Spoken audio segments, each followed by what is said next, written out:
नमस्कार मंडळी, recipe with Rupali या युट्यूब चॅनलमध्ये तुमचे खूप खूप स्वागत आहे। मार्च महिना सुरू झाला की सगळ्या बायकांची लगबग सुरू होते ते उन्हाळी वाळवणाचे पदार्थ करण्याची।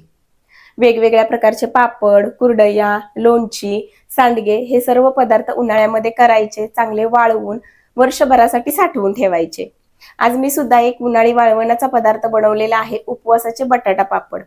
हे बटाटा पापड करायला अगदी सोपे आहेत। अगदी आयत्या वेळेला जरी तुम्ही करायला घेतले तरी सुद्धा होऊ शकतात। कोणतीही पूर्व तयारी करावी लागत नाही, साहित्य अजिबात जास्त लागत नाही। घरी उपलब्ध असलेले अगदी कमीत कमी साहित्यामध्ये हे बटाटा पापड होतात। त्याचबरोबर महत्त्वाची गोष्ट म्हणजे जरी एकटीने हे पापड करायचे म्हटले तरी सुद्धा आरामात करू शकता। चला तर मग वेळ न घालवता पटकन रेसिपीला सुरुवात करूया। या ठिकाणी मी अर्धा किलो बटाटे घेतलेले आहेत। हे बटाटे स्वच्छ धुवून घेतलेले आहेत। त्यानंतर या ठिकाणी 4 ते 5 हिरव्या मिरच्या घेतलेल्या आहेत। हिरवी मिरची तुमच्या आवडीनुसार तुम्ही कमी जास्त करू शकता। ही हिरवी मिरची मिक्सरमध्ये बारीक वाटून घ्यायची आहे। त्यानंतर 1 चमचा चिली फ्लेक्स घेतलेले आहेत। हे ऑप्शनल आहे, तुमच्याकडे असतील तर टाका। त्यानंतर चवीनुसार मीठ घ्यायचं आणि 2 ते 3 चमचे तेल। सुरुवातीला हे बटाटे शिजवून घ्यायचे, त्यासाठी एका पातेल्यामध्ये हे बटाटे काढून घ्यायचे। त्यामध्ये पाणी घालायचे आणि हे बटाटे चांगले शिजवून घ्यायचे। तुम्ही कुकरला जरी याच्या 2 ते 3 शिट्ट्या करून घेतल्या तरी सुद्धा चालतील। या ठिकाणी मी पातेल्यामध्ये शिजवलेले आहेत। या ठिकाणी पाणी घालायचं आणि याला चांगले शिजवून घ्यायचे। साधारण एक 7 ते 8 मिनिटांमध्ये बटाटे चांगले शिजले जातात। पायाला उकळी सुद्धा छान आलेली आहे आणि चाकूच्या साहाय्याने चेक करायचं अगोदर शिजलेत किंवा नाही ते। पहा, अगदी सहजरित्या चाकू यामध्ये जातोय, म्हणजे व्यवस्थित बटाटे शिजलेले आहेत। गॅस बंद करायचा। या सर्व बटाट्यांची साल काढून घेतलेले। आता हे बटाटे किसून घ्यायचे आहेत। तुम्ही मोठ्या किसणीने किंवा छोट्या किसणीने किसून घेऊ शकता। या ठिकाणी मी छोट्या किसणीने किसून घेतलेले आहेत, म्हणजे जास्त मळायची गरज लागत नाही, एकजीव करायची गरज लागत नाही। हे सर्व बटाटे अशा प्रकारे किसून घ्यायचे आहेत। त्यानंतर यामध्ये चवीनुसार मीठ घालायचं। त्यानंतर 1 चमचा चिली फ्लेक्स हे छान दिसण्यासाठी मी घातलेले आहेत। बारीक ठेचून घेतलेली किंवा मिक्सरला बारीक करून घेतलेली हिरवी मिरची। हे सर्व जिन्नस आता व्यवस्थित एकत्र करून घ्यायचे, एकजीव करून घ्यायचे। हा किसून घेतलेला बटाटा व्यवस्थित असा मळून घ्यायचा, म्हणजे मीठ, मिरची, चिली फ्लेक्स हे सर्व जिन्नस व्यवस्थित एकजीव होतात। काही ठिकाणी उपवासासाठी जिरे सुद्धा चालतात। ज्या ठिकाणी जिरे चालत असतील तर जिरे घातले तरी सुद्धा चालतील। वरून थोडंसं तेल सोडायचं, म्हणजे हाताला हे मिश्रण चिकटणार नाही। पाहू शकता तुम्ही, तेल लावल्यामुळे हे हाताला अजिबात चिकटत नाही। हे व्यवस्थित आता मळून झालेलं आहे। पुन्हा एकदा हाताला थोडंसं तेल लावायचं आणि याचे छोटे छोटे गोळे तयार करून घ्यायचे। तुम्हाला कितपत मोठा किंवा छोटा पापड तयार करायचा आहे तेवढ्या प्रमाणात तुम्ही याचे गोळे करू शकता। साधारण पेढ्याच्या आकाराचे किंवा जर असे त्याच्यापेक्षा मोठे गोळे केले तरी सुद्धा चालतील।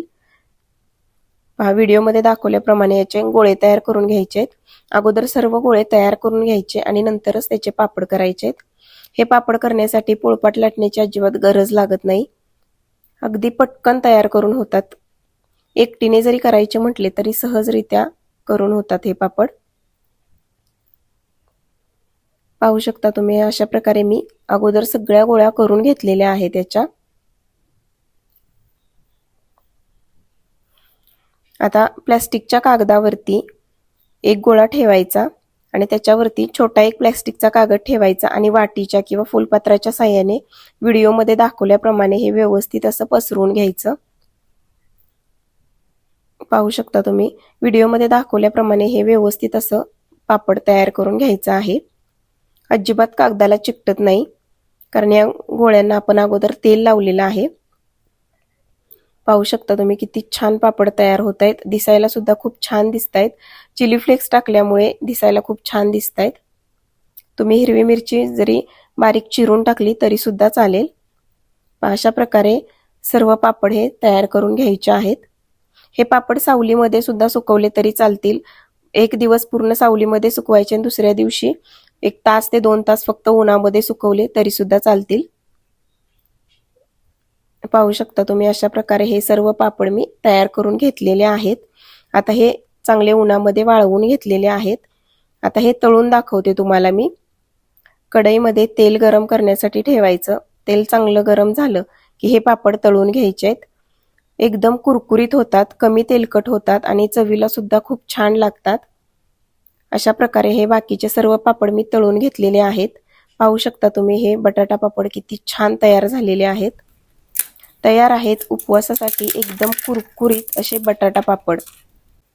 तुम्ही सुद्धा हे उपवासाचे बटाटा पापड नक्की करून पहा. खूप म्हणजे खूप चवीला छान लागतात, एकदम कुरकुरीत होतात आणि कमी तेलकट होतात.